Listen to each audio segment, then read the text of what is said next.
the combining accounts, it's a great thing to do because we're going from me to we. We're in it together. Look, if you can share a bed, you can share a bank account. Oh, You know, I mean, really, that's right. If you can be that close, then money shouldn't really be an issue. And that's something that you should be working through together. You may be one choice away from a thriving marriage. Welcome to the Operation Thriving Marriage podcast with Bryon and Jennifer Harvey.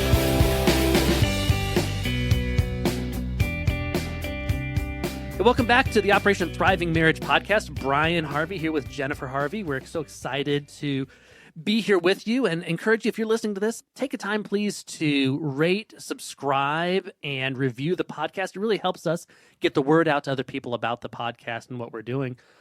Sweetheart, how's things? I guess that's a weird thing. We do that every time because we're supposed to have a kind of subtle kind of warm up into the topic. And so we ask each other how we're doing, but we've spent all morning with each other. So it's we need to come up with a better way to warm up into the podcast. What do you think?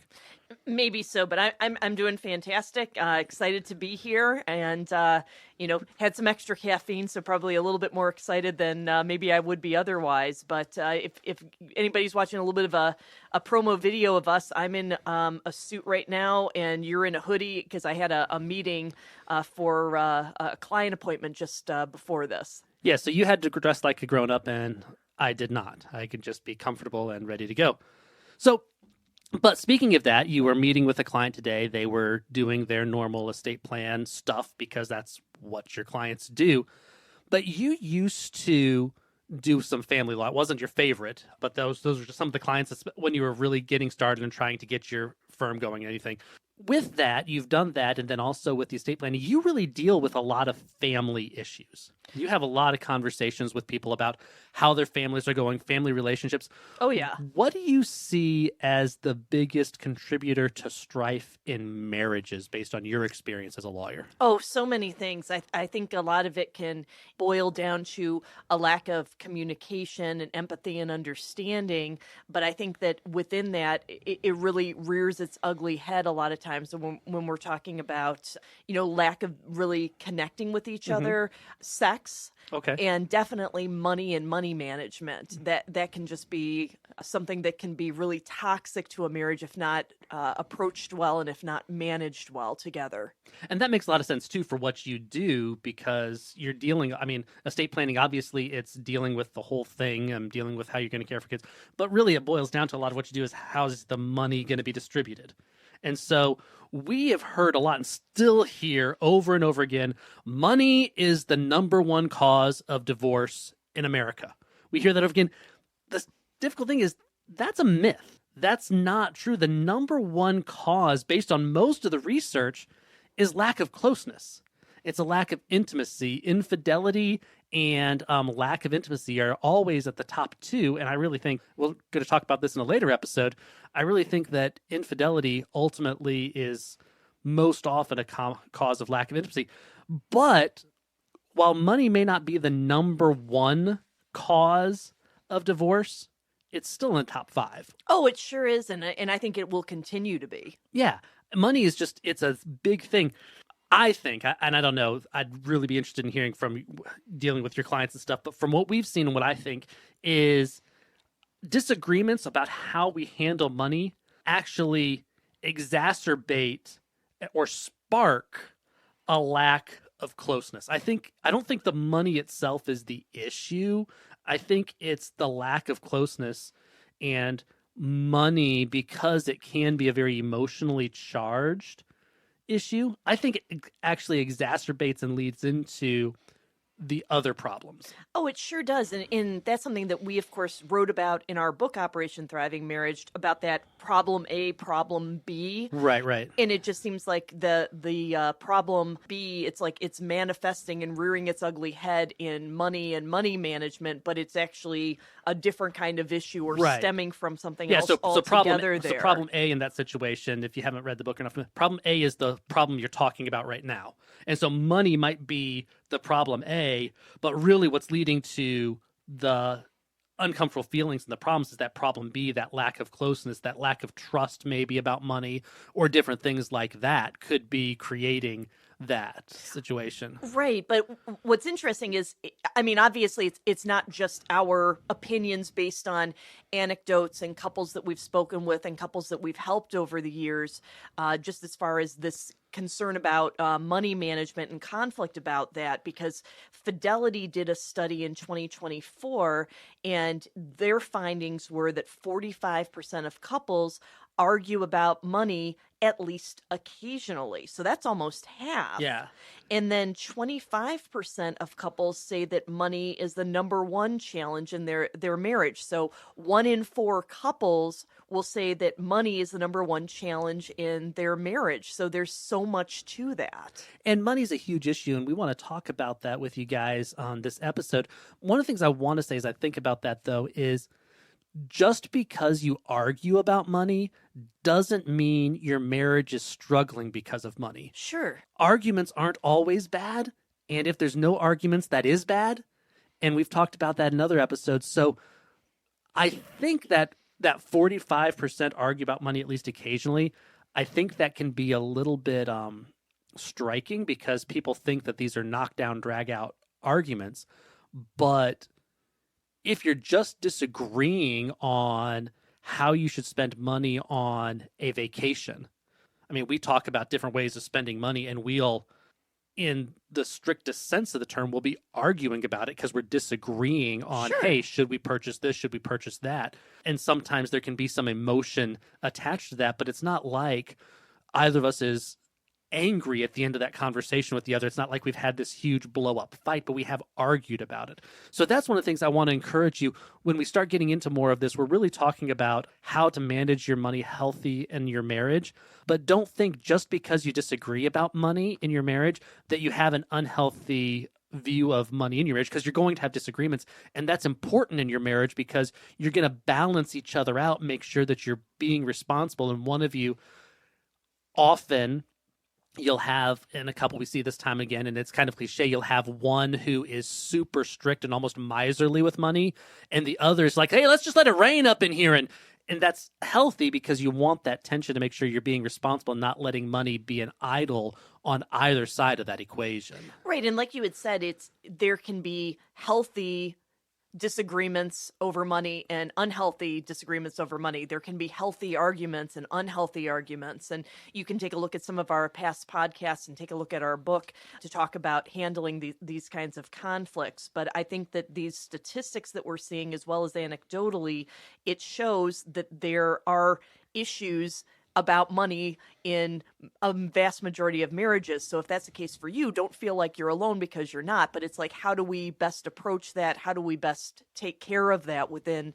our marriages? And the first thing we highly recommend, based on the research and based on our experience, is combine accounts. Mm-hmm. Research shows time and time again that couples who combine their accounts are actually happier. There's something about when it's our money rather than your money and my money. There's something about when it's our money that actually strengthens your marriage. It increases that intimacy, increases that closeness, and helps you as a couple manage money better and feel better about the way money's being spent. So we really highly encourage combining accounts. Combining accounts helps you make financial goals together. And just in regards to that, I mean, that's something where you can be looking at that and say, okay, we're using our money to together purchase a house. We're using our money together to save for retirement, or to save for more of a short term, we're going to go on a nice vacation, or we have some other goals about a vehicle, or whatever the case may be. Right. We're retiring, not you're retiring and I'm retiring. Exactly. We're buying a house, not you're buying a house or I'm buying a house and the other's just going to live in it. Oh, absolutely. And of course, there can be, different things just as far as for traditional retirement accounts that you'd have, 401k, 403b, the IRAs, the Roths, all of that kind of stuff. That can only be in one person's name. But my recommendation would be talk to your financial planner, get a plan in place. You each, if possible, have retirement accounts, do your contributions to those, and do it together with the idea that it's yours. Similar kind Well, yeah, of just because the things. government says one of you is retiring doesn't mean that's true. true. Oh, Just no because- doubt. Absolutely. Absolutely. And I think some of that too, again, the accounts that you can have joint together, savings account, checking account, as you said, Bryan, make sure that you're combining those. If you're getting married and you have long time established accounts that are just in your name, you can add your spouse's name to that. And I think it's just a wise thing to do, just showing yourselves as a unit. Well, and really, because when you don't do that, it really sows the seeds of financial distrust. Whether you want to or not, No, right? you could be intended. The whole idea of, oh, we're completely transparent.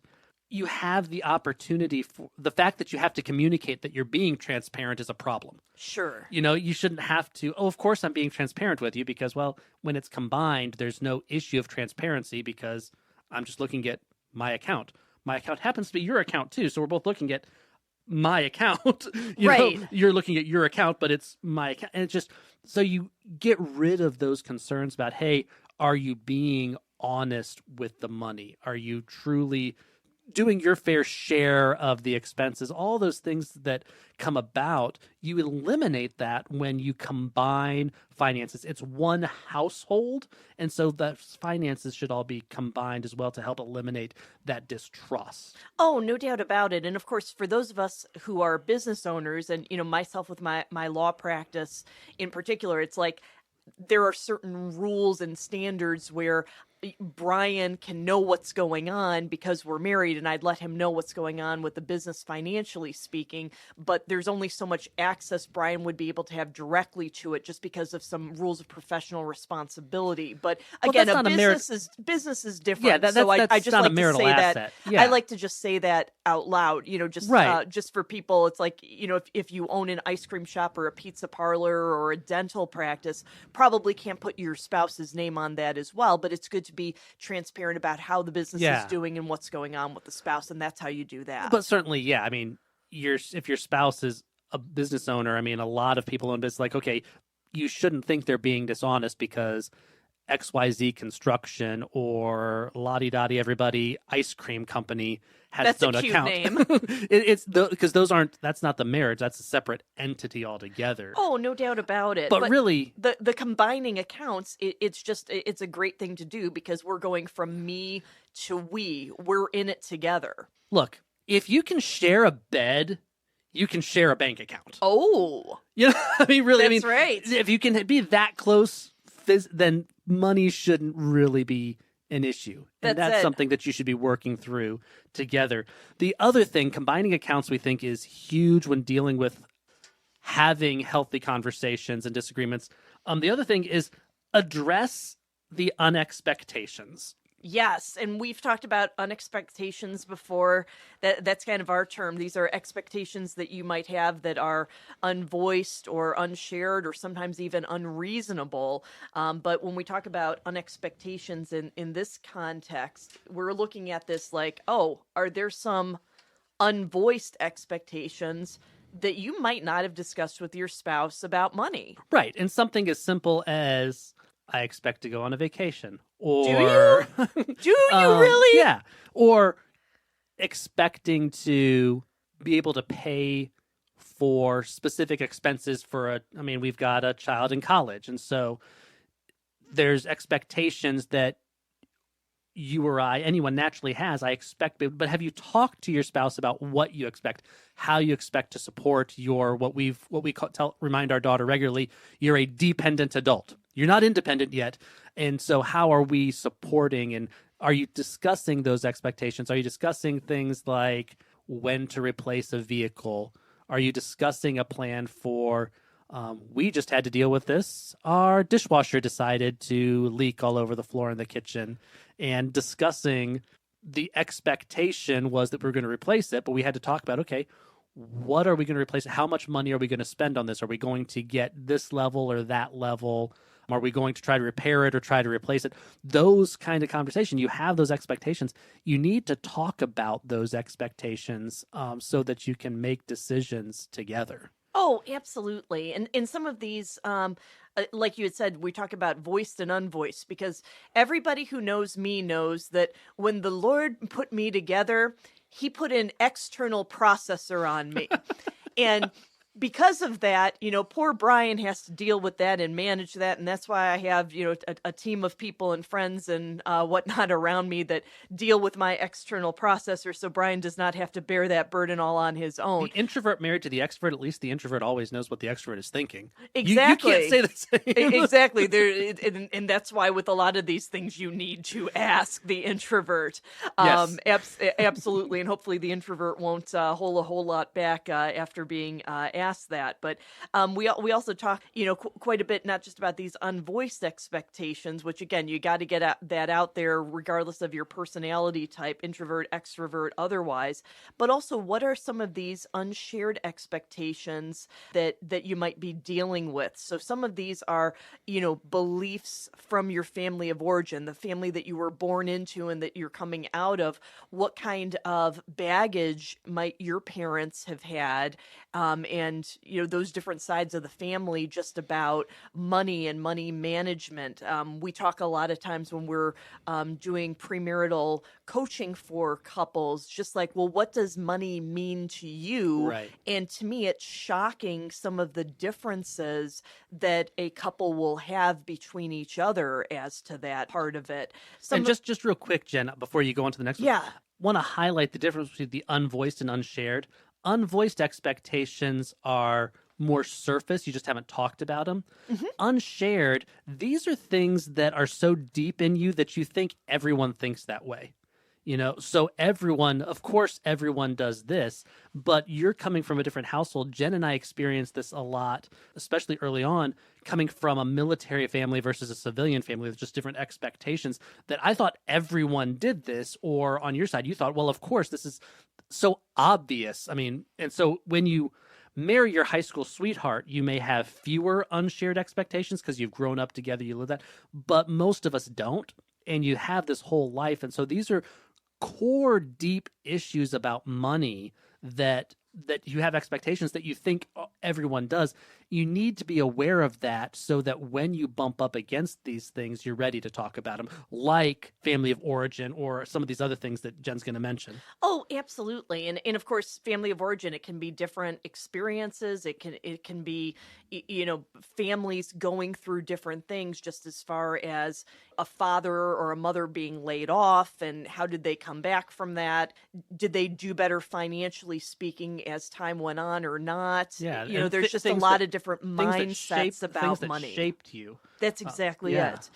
And some of these things too can be habits from before you were married. It's like before you were married, hopefully you're plugged into God. You have accountability to God for what you're doing, just as far as your spending habits, saving habits, giving habits, and so on.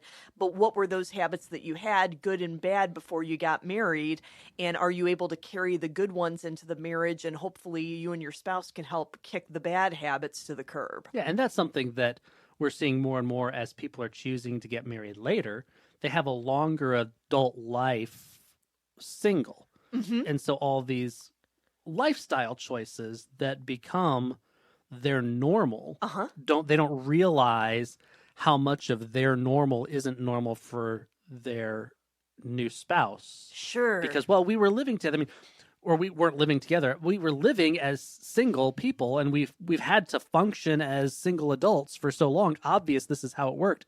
But how you functioned as a single adult versus how your spouse functions as a single adult, not always the same. Oh, no doubt about it. And yeah.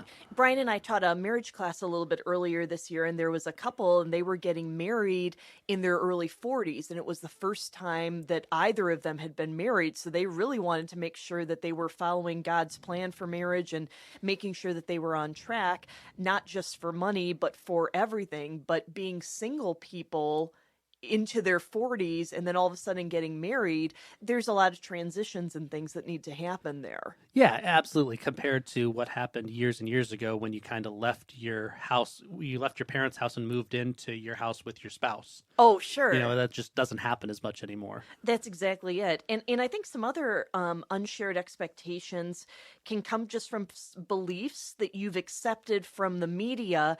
And I think some of these, it's just kind of a part of pop culture. So it's important to be introspective and realize what some of these financial beliefs are that you've accepted from media, because you might not even consciously understand that you've done that. And I think some examples are, of course, television shows that you might have seen, books and podcasts, things you might have seen from some of these celebrity financial planners. Cut up your credit card. Right, Christian or not Christian, right? Financial planners that might be out there. So some of these, it might be like, oh, this is just kind of a given, and I'm assuming this. These might even creep into those unvoiced expectations as well as those unshared expectations. Yeah, I think that's a big thing.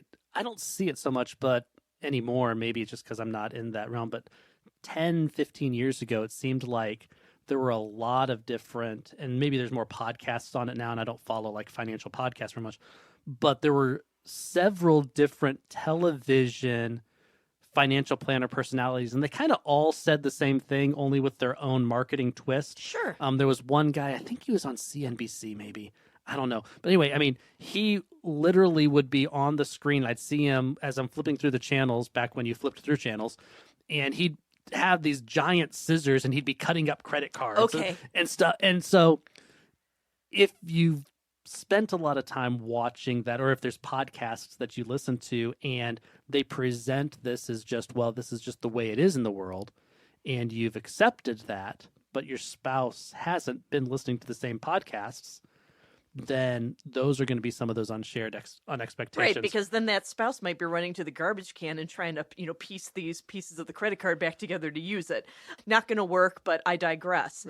I think that it's also very important as a married couple that you're planning for expenses to increase within your they marriage. will. Yes, they will. They will. It's guaranteed. And yes, we can complain about inflation, but not just inflation. No, inflation, your standard of living, those changes will happen as you start making more money, which typically, I mean, the statistics are married people make more money than single people.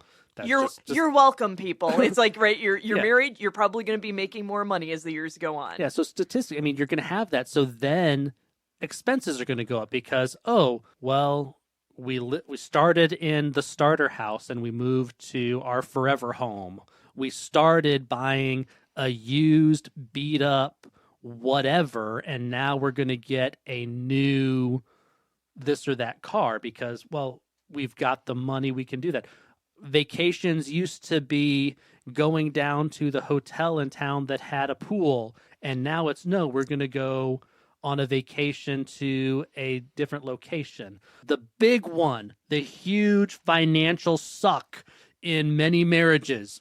Children. That's the truth. I often joke around with people just saying, all right, if you do not have children, you are wealthy. I don't care how much money you earn, you are wealthy because my goodness, it seems like whatever income level you have kids and it is so much. And we love them. They're fantastic. We don't begrudge it most of the time, but sometimes. And we're happy to support them. It's all good. When they're asking for the latest whatever, clothing or video game system or a car, whatever, just those things in life, expenses are going to increase, and you need to plan for that to avoid having unhealthy conflict regarding finances in your marriage. And one other thing, keep the in-laws out of the checkbook. Thank you. Financial decisions you make are yours together, not anyone else's. And of course, it's okay to get wise counsel from parents. Maybe your in-laws are wise counsel, right? Or friends, but that's all that it is, advice. And I would say limit, who these people are who are giving voice to your finances, who you would share that with, and make sure that you and your spouse agree upon these people that you might be confiding in and seeking advice from. Even if you're Warren Buffett's kid, Warren Buffett is going to give you great. That doesn't mean you have to do what Dad says. Probably should. He's probably pretty smart about it. If your dad is Warren Buffett. If your dad's Warren Buffett. Yes. So, but even then, it's only advice and it's not instruction. And you need to make sure that you together agree to follow whatever advice you're getting from that wise counsel from your parents. And never share financial information with anyone that your spouse is not comfortable with you sharing that information with, especially in-laws. If there's something that makes your spouse uncomfortable about mom and dad knowing this or that financial decision, then keep it to yourself. Mom and dad don't need to know.